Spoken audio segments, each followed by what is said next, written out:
జగన్మోహన్ రెడ్డి గారు వచ్చిన తర్వాత వ్యాపారస్తుల పరిస్థితి ఎలా ఉందనంటే, వ్యాపారస్తులు గతంలో వాళ్ళకున్న ఆలోచన ఏంటంటే, రాజశేఖర రెడ్డి గారిలాగా ఒక ఛాన్స్ ఇస్తే మనకి రాజశేఖర రెడ్డి గారిలాగా వ్యాపారాలు బాగుంటాయని ఎన్నో ఆశలు పెట్టుకొని వాళ్ళు వ్యాపారస్తులు సహజంగానే వ్యాపారాలు బాగుంటాయని చెప్పి పెట్టుబడులు పెట్టేస్తారు. వాళ్ళు పెట్టుబడులు పెట్టేసి విపరీతమైన స్టోరేజ్ చేసుకున్నారు. తర్వాత జగన్మోహన్ రెడ్డి గారు వచ్చిన తర్వాత జగన్మోహన్ రెడ్డి గారు జే ట్యాక్స్ అనేది ఒకటి పడిన తర్వాత వ్యాపారస్తులు దివాలా తీసేసే పరిస్థితికి వచ్చేసింది. అది ఒక స్థాయిలో చెప్పాలంటే జగన్మోహన్ రెడ్డి గారు కమ్యూనిటీలోనే బాగా దెబ్బతిన్నారు. వాళ్ళే అంటున్నారు, నీ అమ్మ అనవసరంగా మావాడు అని మేము పెట్టుకునంటే అదేదో దొనబోదొచ్చింది అన్నట్టు అయిపోయింది మా పరిస్థితి, ఏంట్రా బాబు మా పరిస్థితి అని చెప్పని వాళ్ళ సామాజిక వర్గం వల్లే చాలా బాధపడుతున్నారు.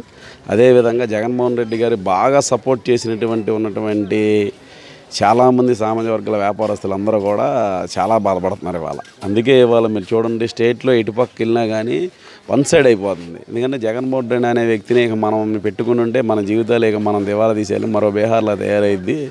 మనం ఇక్కడి నుంచి వెళ్ళిపోయి ఇతర రాష్ట్రాల వ్యాపారాలు చేసుకునే పరిస్థితి వస్తుంది. మన పిల్లలను కూడా మన రాష్ట్రంలో బతికించుకునే పరిస్థితి లేని పరిస్థితి వస్తుందని చెప్పేసి వ్యాపారస్తులు ఒక స్థాయికి వాళ్ళందరూ ఒక అవగాహన వచ్చేసి వాళ్ళ దగ్గర ఉన్నటువంటి పనులు కూడా పాపం వర్కర్స్ 15 మంది ఉన్న వర్కర్స్ దగ్గర 5గురిని పెట్టుకోవాల్సిన పరిస్థితి వచ్చేసింది. వాళ్ళు కూడా 30 ఏళ్ళు బట్టి వాళ్ళ దగ్గర పనిచేసినటువంటి ఉన్న సీనియర్లు వాళ్ళందరూ వయసు రీత్యా తప్పించామని చెప్పడం జరిగింది. కానీ వాస్తవంగా వ్యాపారాలు పడిపోవడం వల్ల పాపం వాళ్ళు తప్పించి వాళ్ళు దానికి బాధపడుతున్నారు. ఒకటేనండి, మాట ఇస్తే మడం తిప్పమని చెప్పిన వ్యక్తి ఎన్ని విషయాలు మాట తిప్పాడో మనకు తెలిసిందే. గవర్నమెంట్ ఎంప్లాయీస్కి CCS రద్దు అన్నాడు, అక్కడ మాట తప్పాడు. నేను అమరావతిలో ఇల్లు కట్టుకున్నాను అని అన్నాడు. మరి అమరావతి ఇల్లు కట్టిన తర్వాత అమరావతి రాజధాని ఏమైంది? ఆ రోజు ఏమన్నాడు, నేను ఇక్కడే అని అన్నాడు. ఆ రోజు అసెంబ్లీలో ఉన్నాడుగా ఆయన. 33,000 ఎకరాలు కావాల్సిందే అని చెప్పిన వ్యక్తి తర్వాత ఏం మాట్లాడుతున్నాడు? ఇక ఆ వ్యక్తిత్వం లేని వ్యక్తి ఆయన. జగన్ వల్ల రాష్ట్రం అభివృద్ధి చెందిందని అంటే రాష్ట్రంలో ఉన్నటువంటి గవర్నమెంట్ భూములన్నీ తాకట్టు పెట్టేశారు. ఇందిరాగాంధీ గారి టైంలో ఆ రోజు ఉన్నటువంటి రాజరికం నుంచి మనం బ్రిటిష్ పరిపాలన మామూలు పరిపాలనకు వచ్చిన తర్వాత ఇందిరాగాంధీ టైంలో చాలా వరకు ప్రభుత్వ భూములు ఉన్నాయి. ఆ భూములన్నింటినీ ఎక్స్టెన్షన్ భూముల కిందన ఎంతోమంది SC సోదరులకు ఇవ్వడం జరిగింది.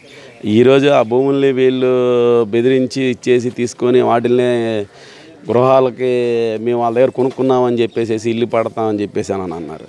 కనీసం అది ఎంతవరకు ధర్మం? SCలు ఇప్పుడు వాళ్ళకి ఇందిరాగాంధీ వాళ్ళ ఆర్థిక పరిస్థితి బాగా ఆ రోజు వెనకబడిపోతున్నారని వాళ్ళకి ఇవ్వడం జరిగింది కదా. వాళ్ళకి ఇచ్చిన తర్వాత వాళ్ళకు ఉన్నటువంటి ఇబ్బందుల వల్ల వాళ్ళ ఏదో అమ్ముకోవడం జరిగింది. ఆ కొనుక్కున్న వాళ్ళ దగ్గర ఏమి కబ్జా చేయలేదు కదా. ఆ కొనుక్కున్నవాడు రూపాయి కష్టపడి వచ్చిన రూపాయితో కొనుక్కున్నాడు. 40 గజాలు 80 గజాలు 100 గజాలు ఇది SC భూ అని చెప్పి వాళ్ళ దగ్గర లాక్కునే పరిస్థితికి వచ్చింది.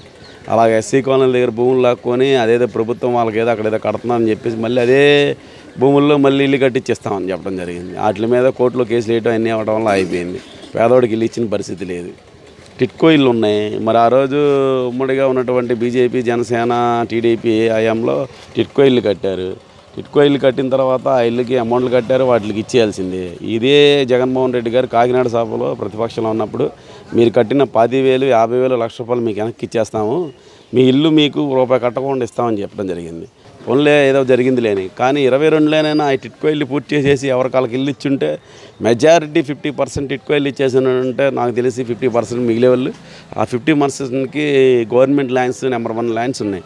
అవి తీసుకొని ఇచ్చినంటే వాళ్ళ రాష్ట్రంలో ఇల్లు లేకోకుండా ఉండే పరిస్థితి ఉండేదే కాదు. ప్రతి ఒక్కడికి ఇల్లు వచ్చేది. సంక్షేమ పథకాలు అని అంటే సంక్షేమ పథకాలు ఎక్కడి నుంచి ఇస్తున్నారు?